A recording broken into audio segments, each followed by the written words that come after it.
সাল্লাল্লাহু আলাইহি ওয়াসাল্লাম। আমার আল্লাহ রাব্বুল আলামিন বলেন, বিধান আসার পর আমি এবং আমার রাসূলের বিরোধিতা করে আমার রাসূল এখন নাই, এখন রাসূলের উত্তরসূরিরা আছে না নাই? জোরে বলুন, আছে না নাই? আলেম ওলামা সারা বিশ্বব্যাপী আছে না নাই? বাংলাদেশে আছে না নাই? মায় খাচ্ছে কি খাই নেই? খেয়েছে কি খাই নাই? খেয়েছে। কাদের হাতে খেয়েছে? কাফেরদের হাতে খেয়েছে।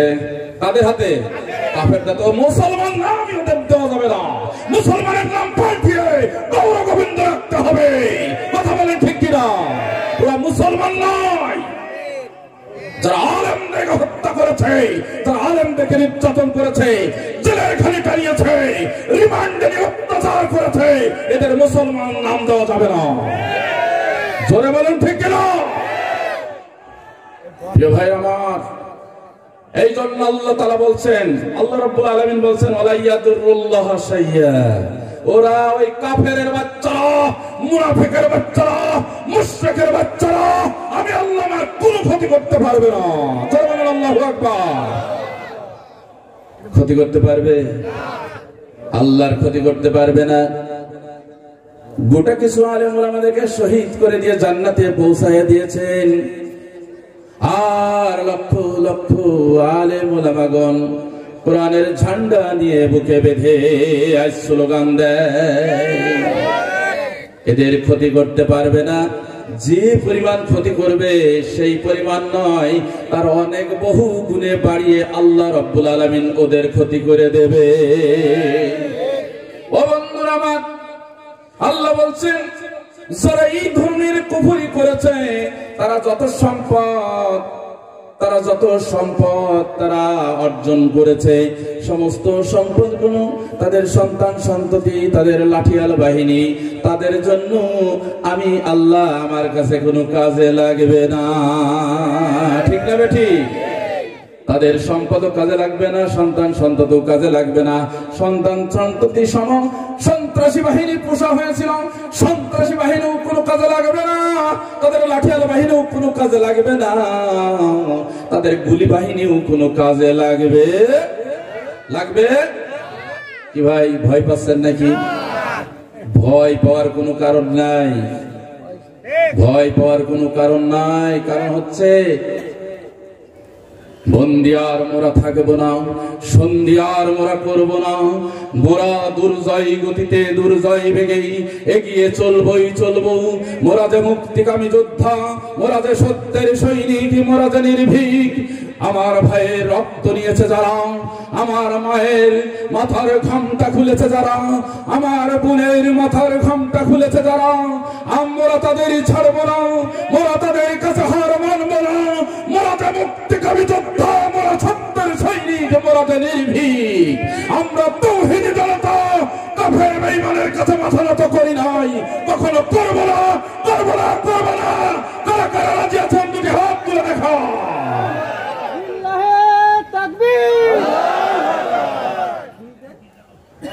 হাত নামান। লিল্লাহি তাকবীর, লিল্লাহি তাকবীর। ইসলামের দুশমন, ইসলামের শত্রুরা আল কোরআনের আলো, আল কোরআনের আলো সংসদে জ্বালো। আলহামদুলিল্লাহ, আলহামদুলিল্লাহ। থামেন দেখি, যারা চুপি চুপি বসে পড়বেন, কোনো কথা বলবেন না, দাঁড়াবেন না। আমার ভাইরা, আল্লাহ রাব্বুল আলামিন বলছেন আমার কোনো ক্ষতি করতে পারবে না। যাদের ক্ষতি করা হয়েছিল, যাদের ক্ষতি করা হয়েছে, তাদের মূলত ক্ষতি হয় নাই। আমি আল্লাহ তাআলা তাদেরকে শহীদি মরণ দিয়ে, ভালোবাসার মরণ দিয়ে তাদেরকে কাছে ডেকে দিয়েছি। সুবহানাল্লাহ বলেন। আমার ভাইরা, যারা এই ইমানের রাস্তায় থাকতে গিয়ে, এই সৈনিক কাফেলার সাথে থাকতে গিয়ে, যারা কোরআনকে ভালোবেসে, আল্লাহকে ভালোবেসে, রাসূলকে ভালোবেসে জীবনের সব কিছু বিলিয়ে দিয়ে এই রাস্তায় পদচারণা করলো, পা বাড়ালো, আল্লাহ রাব্বুল আলামিন বলছেন তাদের জীবন সম্পদ আমি আল্লাহ তাআলা কিনে নিলাম। সুবহানাল্লাহ। ইন্নাল্লাহা আশতারা মিনাল মুমিনিনা আনফুসাহুম ওয়া আমওয়ালাহুম বিআন্না লাহুমুল জান্নাহ। আল্লাহু আকবার বলেন। আল্লাহ বলছেন নিশ্চয় যারা ঈমানদার, নিশ্চয় যারা আমি আল্লাহ আমার রাস্তায় সংগ্রাম করতে গিয়ে শহীদ হয়ে গেছেন, জীবন দিয়েছেন, সম্পদ দিয়েছেন, আমি আল্লাহ তাআলা তাদের জীবন সম্পদকে কিনে নিলাম, তার বিনিময়ে দিলাম আমার শান্তি নিকেতন জান্নাত। জোরে বলেন আল্লাহু আকবার, আরো জোরে বলেন আল্লাহু আকবার। আমার ভাইরা, এই জন্য আমার আল্লাহ রাব্বুল আলামিন বলতেছেন ওই সমস্ত লোক যারা এত বড় ক্ষতি তারা করে, ক্ষতি করে তা মুসলমানদেরকে হত্যা করে, আলেমদেরকে হত্যা করে, মুসল্লিদেরকে হত্যা করে, নামাজ পড়ার কারণে কপালে যদি একটু দাগ হয়ে যায় চাকু দিয়ে পোষ মেরে কেটে দেয়। এইরকম কুলাঙ্গার যারা, এইরকম কুলাঙ্গার যারা, তারা যদি ইবাদত বন্দেগী করে, হজ করে, যাকাত দেয়, যত আমল তারা করুক না কেন, আমি আল্লাহ রাব্বুল আলামিন আমার কাছে কোনো আমল কাজে লাগবে না। আল্লাহু আকবার। এদের আমল সব বাতিল, এদের আমল সব বাতিল। কারণ আল্লাহ তাআলা বলছেন ইয়া আইয়ুহাল্লাযীনা আমানু আতিউল্লাহা ওয়া আতিউর রাসূল ওয়া লা তুবতিলু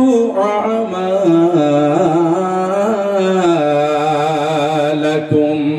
আল্লাহু আকবার। হে ইমানদারগণ, তোমরা যারা ঈমান এনেছো, তোমরা যারা বিশ্বাস স্থাপন করেছো, তোমাদের উদ্দেশ্যে আমি আল্লাহ বললাম, আমি আল্লাহ আমার দাসত্ব করবে, গোলামি করবে, আমার রাসূলকে অনুসরণ করবে, আমার রাসূলকে আনুগত্য করবে।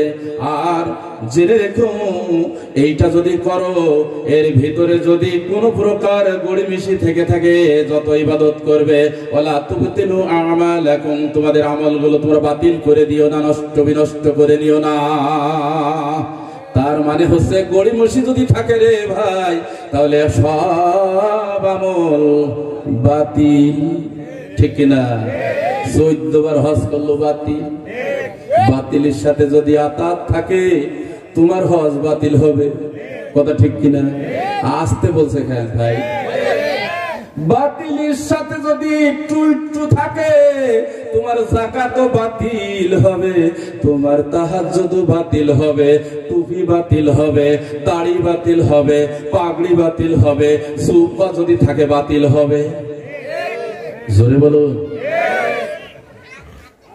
আল্লাহর সাথে সম্পর্ক নাই, রাসূলের সাথে সম্পর্ক নাই, আলেম ওলামাদের সাথে সম্পর্ক নাই, তোমার সম্পর্ক মুনাফিকদের সাথে, তোমার সম্পর্ক জালিমের সাথে, তোমার সম্পর্ক মুরতাদদের সাথে। আবার এদিকে তুমি সব আমল করে যাচ্ছ, তসবিহ টিপে টিপে তুমি একদম, হ্যাঁ গল্প করছে তসবিহ টিপস, কথা ঠিক কিনা?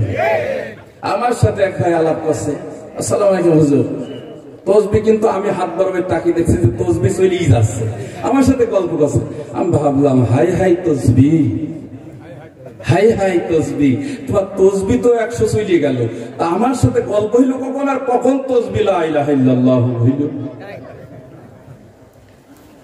অটো হয়ে গেছে, অটো অটো অটো মেশিন। এ করে কি দিন প্রতিষ্ঠা হবে? এই ভাই পিছনে বলতে হবে, দিন প্রতিষ্ঠা হবে? আমি বাদ দিতে বলছি না, কিন্তু দিনের কাজ করেন, তসবিহ পড়েন, কথা ঠিক কিনা? দিন প্রতিষ্ঠাটা হয় না, দিন প্রতিষ্ঠা করতে হলে আবু সাইদের মতো রক্ত দিতে হয়, কথা ঠিক কিনা? দিন প্রতিষ্ঠা করতে হলে সাব্বিরের মতো রক্ত দিতে হয়, দিন প্রতিষ্ঠা করতে হলে মুজাহিদের মতো রক্ত দিতে হয়, দিন প্রতিষ্ঠা করতে হলে মুগ্ধর মতো পানি আছে, পানি লাগবে ভাই, পানি লাগবে বলে গুলি খাই। দিন প্রতিষ্ঠা করতে হলে আমাদের মেয়েরা পর্যন্ত জীবন দেয়, ছোট্ট শিশু পর্যন্ত জীবন দেয়। এই দিন প্রতিষ্ঠার সংগ্রাম করবেন না, তসবিহ টিপে টিপে বিপ্লব হবে না। এই বাংলাদেশের সমাজ বাংলায় দিন প্রতিষ্ঠা হবে না, কোরআন প্রতিষ্ঠা হবে না। কালেমার পতাকা উড়াবে না। কথা বলেন ঠিক কিনা? বিপ্লব মানে জীবন দেওয়া, বসে থাকা নয়, সে কোনদিন আসবে না রে করো যদি ভয়। বিপ্লব মানে জীবন দেওয়া, বসে থাকা নয়, সে কোনদিন আসবে না রে করো যদি ভয়। বিপ্লব মানে জীবন দেওয়া, তসবিহ টিপা নয়। জোরে বলুন ঠিক কিনা? বিপ্লব মানে জীবন দেওয়া, বসে থাকা নয়, সে কোনদিন আসবে না রে করো যদি ভয়। আসবে বিজয় রক্ত আর জীবনের বিনিময়, আসবে বিজয় রক্ত আর জীবনের বিনিময়। বিপ্লব মানে জীবন দেওয়া। লিল্লাহ তাকবীর। কষ্ট পাচ্ছেন নাকি? কারা কারা কষ্ট পাচ্ছেন একটু হাত উঁচু করে দেখান। আলহামদুলিল্লাহ, একজন কষ্ট পাইছে। আমার বন্ধুরা, বিপ্লব মানে আসবে বিজয় রক্ত আর জীবনের বিনিময়। বিপ্লব মানে জীবন দেওয়া, বসে থাকা নয়, সে কোনদিন আসবে না রে করো যদি ভয়। লড়াই ময়দানেতে যেতে তোমাকে হবেই, প্রয়োজনে সব রক্তটুকু জমিনে ঢেলে দেবে। লড়াইয়ের ওই ময়দানেতে যেতে তোমাকে হবেই, প্রয়োজনে সব রক্তটুকু জমিনে ঢেলে দেবে। তবুও লড়াই করতেই হবে, মানবে না পরাজয়।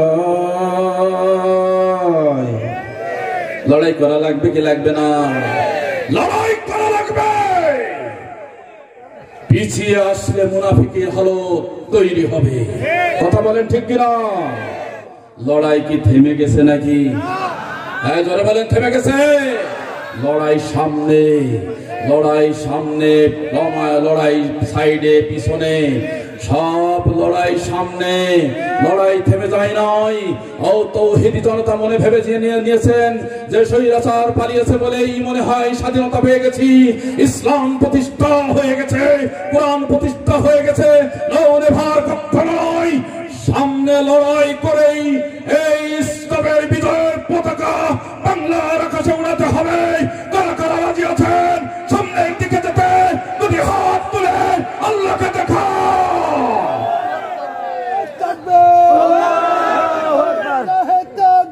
হাত উঁচু করে রাখেন, হাত উঁচু করে রাখেন।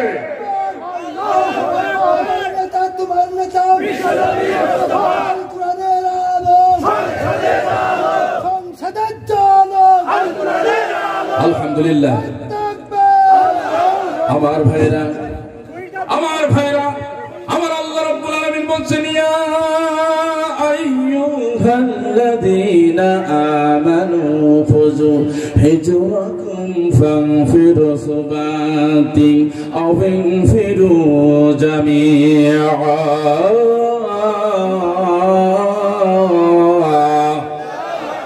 হে ইমানদারগণ, বিশ্বনবীকে দেখে বলছেন আল্লাহ নবী, হ্যাঁ ইমানদারদের উদ্দেশ্যেই আল্লাহ তাআলা বলছেন, ইমানদারগণ যুদ্ধে যাওয়া লাগবে, যুদ্ধে যাওয়া লাগবে, দলবদ্ধ ময়দানে যাওয়া লাগবে। জোরে জোরে বলেন সুবহানাল্লাহ। অর্ডার কার? কৌশল শিখিয়ে দিলেন বিশ্ব নবীকে। বলছেন, নবী নবী আপনার মুজাহিদ বাহিনীদেরকে নিয়ে আপনি খন্ড খন্ড ভাবে কৌশল অবলম্বন করে অথবা একযোগে একসাথে যুদ্ধের ময়দান বরাবর যাওয়া লাগবে। তবে জেনে রেখেন, وَإِنَّ مِنْكُمْ لَمَنْ لَا يُبَطِّئَنَّ فَإِنْ أَصَابَتْكُمْ مُصِيبَةٌ قَالَ قَدْ أَنْعَمَ اللَّهُ عَلَيَّ إِذْ لَمْ أَكُنْ مَعَهُمْ شَهِيدًا।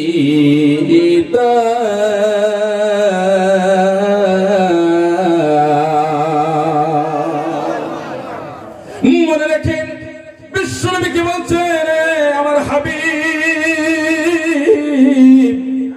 জেনে রেখেন, আপনার উম্মতদের মধ্যে এমন কিছু লোক আছে যে সারা জীবন পিছনেই থেকে যাবে।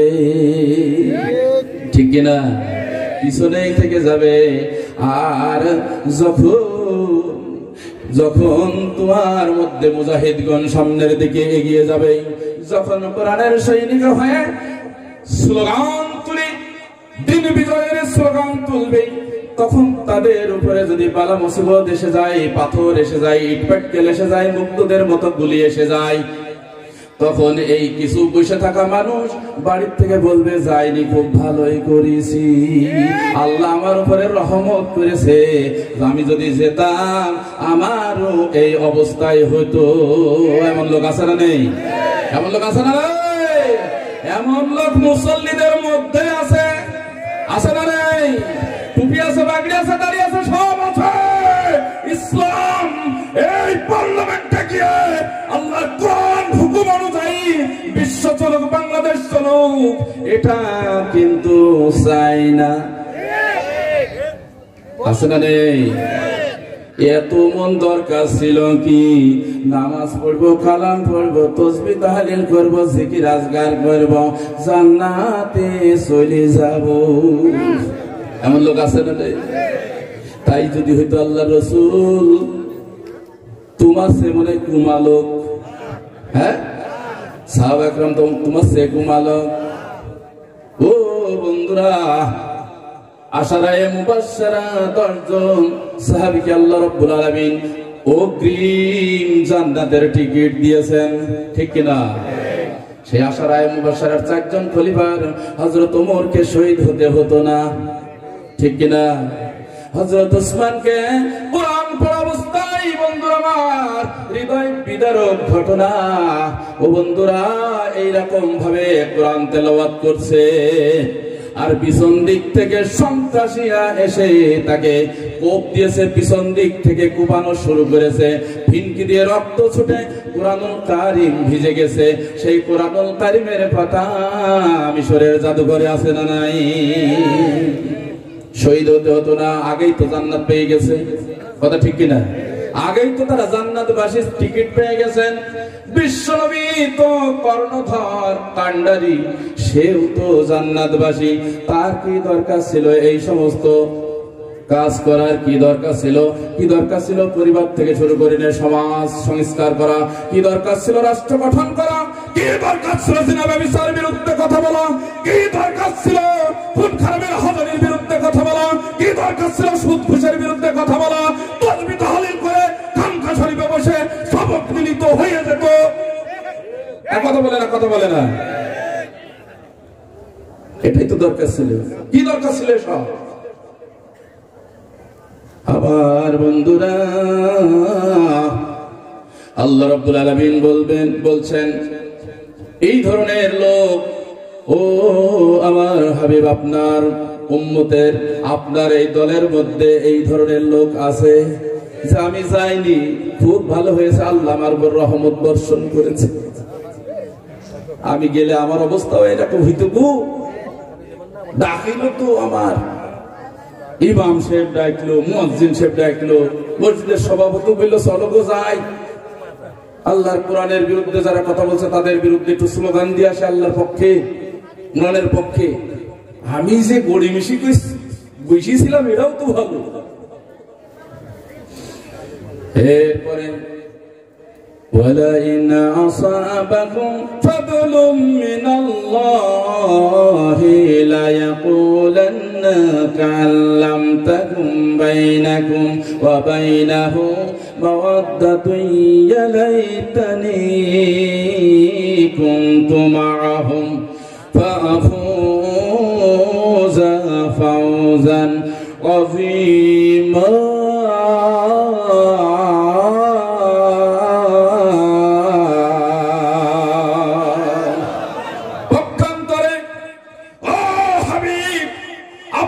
সৈনিকেরা যদি বিজয়ী লাভ করে, যদি বিজয়ী হয়ে যায়, তখন তাদের সম্মান বৃদ্ধি পায়। যখন বিজয়ী হয়ে যায় তখন তারা অনেক সম্পদ পেতে পারে। এইগুলো দেখার পরে যারা ওইভাবে বসেছিল তারা বলবে, হায় আমরা কি ভুল কাজ করলাম, আমরা যদি যেতাম আমাদেরও সম্মান আজ আকাশচুম্বী হয়ে যেত, আমরাও গনিমতের মাল পেতাম, আমরাও সম্মান পেতাম, হায় হায় আমরা কেন গেলাম না। ওরা বুক চাপড়িয়ে চাপড়িয়ে মুনাফিকের বেশে থাকবে, ঠিক না? অতএব এই জাসি জাবানে এই কথা মুসলমানের চলবে না। বলেন ঠিক কিনা? জাসি জাবানে চলবে না। হক প্রতিষ্ঠার সংগ্রামে যখন অর্ডার আসবে তখনই আপনাকে দেখতে চাই রাজপথে, কথা ঠিক কিনা বলে? ও নারায়ণপুরের মুসলমানেরা, পাটিকারাঙ্গার মুসলমানেরা, যখনই অর্ডার আসবে কোরআন প্রতিষ্ঠার সংগ্রামে আপনাকে রাজপথে দেখতে চাই। তারা কারা যেতে রাজি আছেন দুটি হাত তুলে দেখা।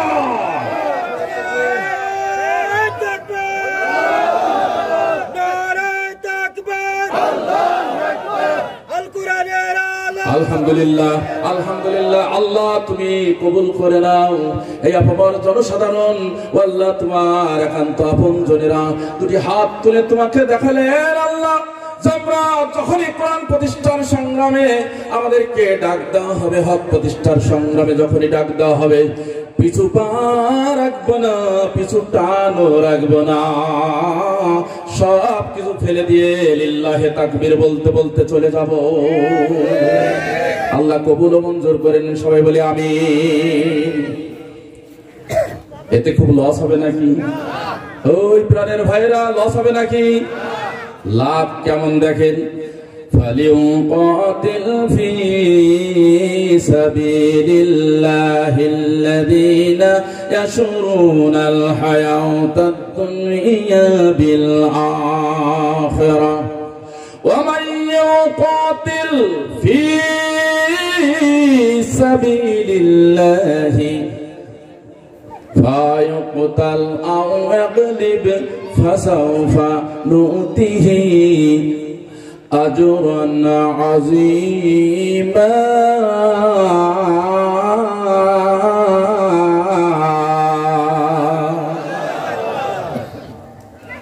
জেনে রেখো, যারা আমি আল্লাহ আমার রাস্তায় সংগ্রাম করতে গিয়ে সংগ্রাম করবে, আমি আল্লাহ রাব্বুল আলামিন তাদের ইহকালীন জীবনকে পরকালীন জীবনের বিনিময়ে ক্রয় করে নিব।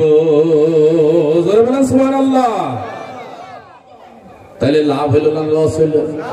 ইহকালীন এরকম পচা জীবন, ডাক বাংলার হাটের পচা মিট কুমড়ো, কথা ঠিক কিনা? এইরকম জীবনের চাইতে উত্তম জীবন আল্লাহ রাব্বুল আলামিন আমাদের যা দান করার জন্য প্রস্তুত, কথা ঠিক কিনা? ও মধ্যে মুজাহিদগণ, আল্লাহ বলছেন আমি পরকালের আখিরাতের জীবনের বিনিময়ে আমি তোমাদের এই ইহকালীন জীবনটাকে আমি কিনে নিলাম।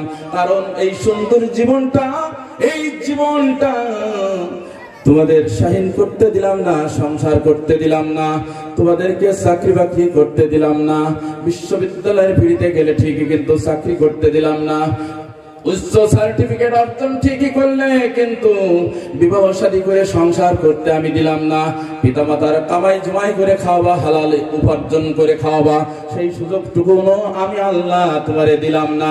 এই জীবনে কত স্বপ্ন ছিল, সেই স্বপ্ন আমি বিলীন করে দিয়েছি।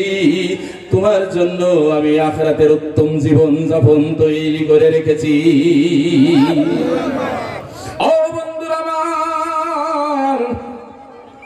এরপরে যারা যুদ্ধ করতে যাবে, হক প্রতিষ্ঠার সংগ্রামে স্লোগান দিতে যাবে, আর স্লোগান দিতে গিয়ে যদি নিহত হয়ে যায় অথবা বিজয়ী হয়ে, আল্লাহ তাআলা বলছেন আজরান আযীমা।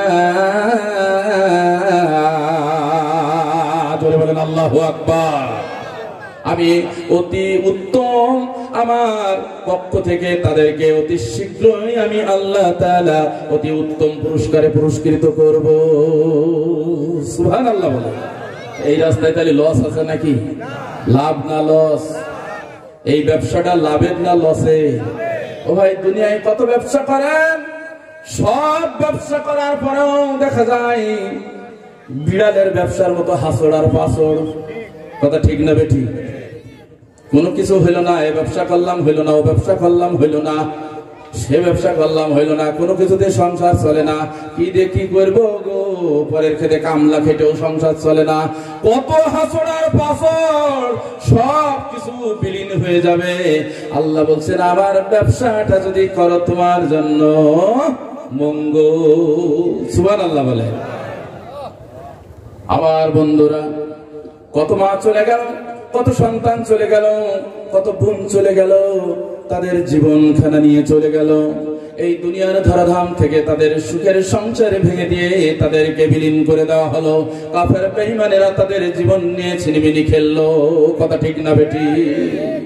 ও বন্ধুরা আমার, সেই দিন আমি দেখলাম একটা কলিজার টুকরা সন্তান, সুন্দর প্যান্ট শার্ট পরা, একেবারে পরিষ্কার উজ্জ্বল, কি সুন্দর চেহারা, হ্যান্ডসাম ছেলেটা রাস্তার এক পাশ দিয়ে আসতেছে।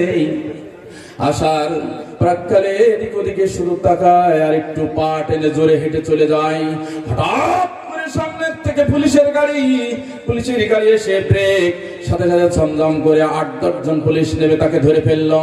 ধরে ফেলার পরে সেই ছেলেটা বলছে, স্যার আমারে মারবেন না, মারবেন না, আমাকে মারবেন না, আমারে যদি মারেন আমার মা দুঃখিনী মা, গরিব ঘরের সন্তান আমি, আমার দুঃখিনী মা জননী পাগলিনী হয়ে যাবে, আমারে মারবেন না।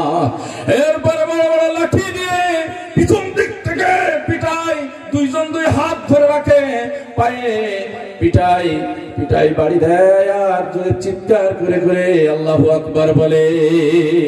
এই ছেলেটা বিশ্ববিদ্যালয় ঢাকা বাংলা কলেজের ছাত্র। ও বন্ধুরা আমার, ওই ছেলেটাকে এইভাবে পিটাচ্ছে। পিটানোর পরে একজন পুলিশ শেষ গাড়ির থেকে নেমে আসলো। নেমে আসার পরে তার হাতে রয়েছে রিভলভার। সে নেমে আসলো, আসার পরে ওই ছেলেটা তাকে ফেল করে কত অনুনয় বিনয় করতেছে, কিন্তু অনুনয় বিনয় কিছুই শুনলো না। সবাই দাঁড়িয়ে পিছন দিক থেকে পুলিশ সরে গেল। দুইজন দুই হাত টান টান করে ধরে রাখলো আর বুকের উপরই পিস্তলটা ধরে ঠাস করে গুলি করে দিল। কয়েক রাউন্ড গুলি করে দিল। সাথে সাথে ছেলেটাকে ফেলে দিল, চিত হয়ে পড়ে থাকলো। আবার ওই কলিজার টুকরা সন্তানটার জীবনটা নিমেষের মধ্যে শেষ হয়ে গেল। আছে না নাই? মনে ভেবেছো যে সুখের সাথে চাকরি করে যাবো শেষ জীবন পর্যন্ত? নামের তালিকা আছে। তোমাদের বিচার এই বাংলার জমিনে, বাংলার মাটিতে গণহত্যা করার বিচার হবে।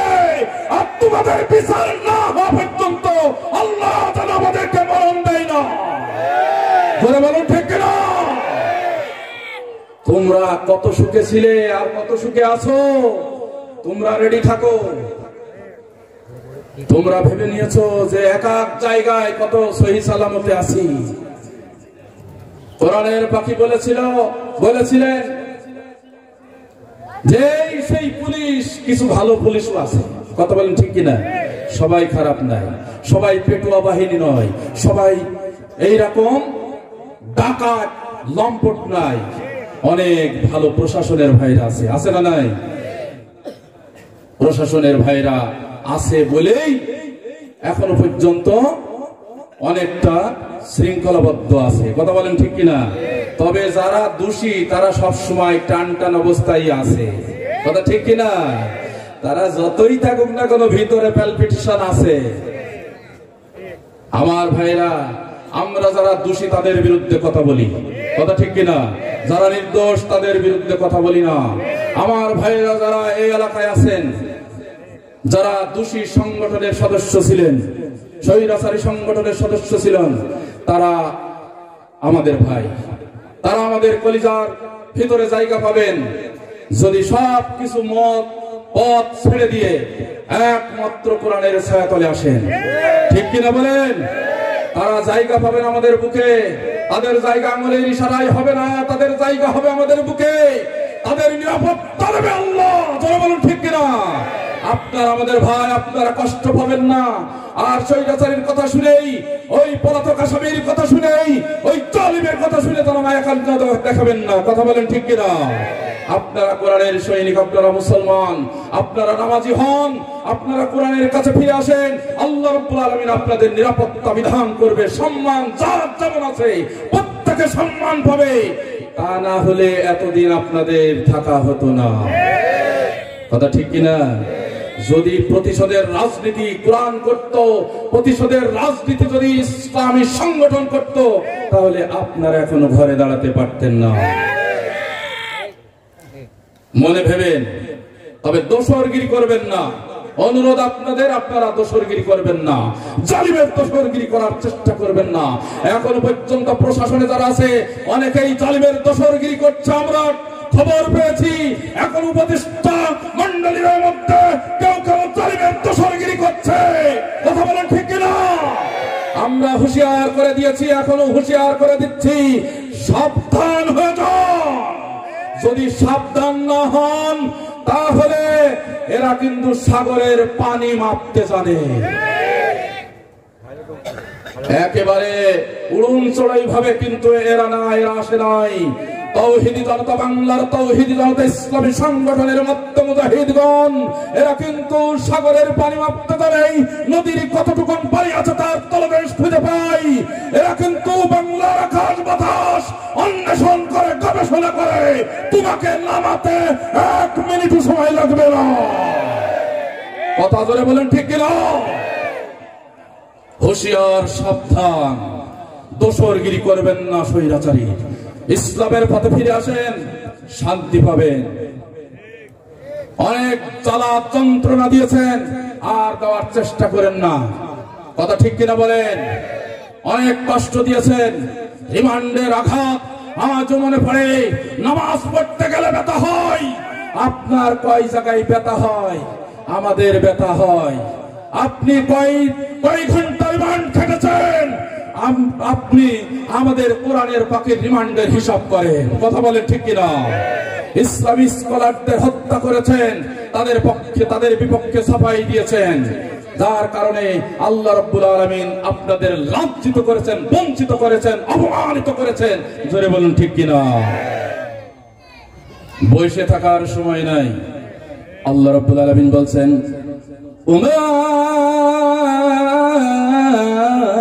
লাকুম লা তুকাতিলুনা ফি সাবিলিল্লাহি ওয়াল মুস্তাদআফিনা মিনার রিজালি ওয়ান নিসাই ওয়াল ওয়িলদান। তোমাদের কি হয়েছে ও মুজাহিদগণ?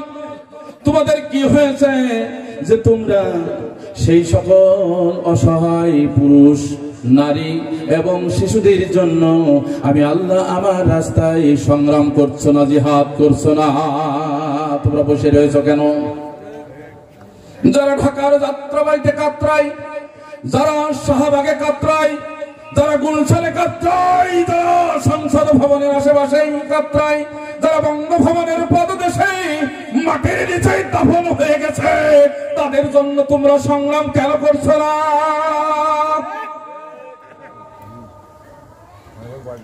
কি হয়েছে? অমালাকুম, তোমাদের হলো কি? তোমরা বসে আছো কেন? ও মধ্যে মুজাহিদ তাওহীদি জনতা, আমার আল্লাহ এই কথা বলছেন সূরা নিসা ৭৫ নম্বর আয়াত। আমার বন্ধুরা, আমার আল্লাহ বলতেছেন, অসহায় শিশু বুক চাপড়ে চাপড়ে কাঁদে, মা হারানোর যন্ত্রণায়, বাবা হারানোর যন্ত্রণায় অসহায় শিশুর চোখে পানি দেখা যায়। ওদের মুক্তির জন্য কেন যুদ্ধে নামছো না? ওদের মুক্তির জন্য কেন কথা বলছো না? নারীদের ইজ্জত নিয়ে, সম্ভ্রম নিয়ে ছিনিমিনি খেলছে। আফিয়া সিদ্দিকার মতো হাফেজে কোরআনকে যারা ধরে নিয়ে গিয়ে পাশবিক নির্যাতন চালালো, আমেরিকার কারাগারে 8 বছর থাকলো। ও বন্ধুরা, আমার কোরআন ভালোবাসে বলে, কোরআন মুখস্থ করেছে বলে, কোরআনের পক্ষে কথা বলেছে বলে মা জননী আফিয়াকে শাস্তি নিতে হলো। জয়নব আল গাজালিকে জেলখানায় দিল জামাল নাসের।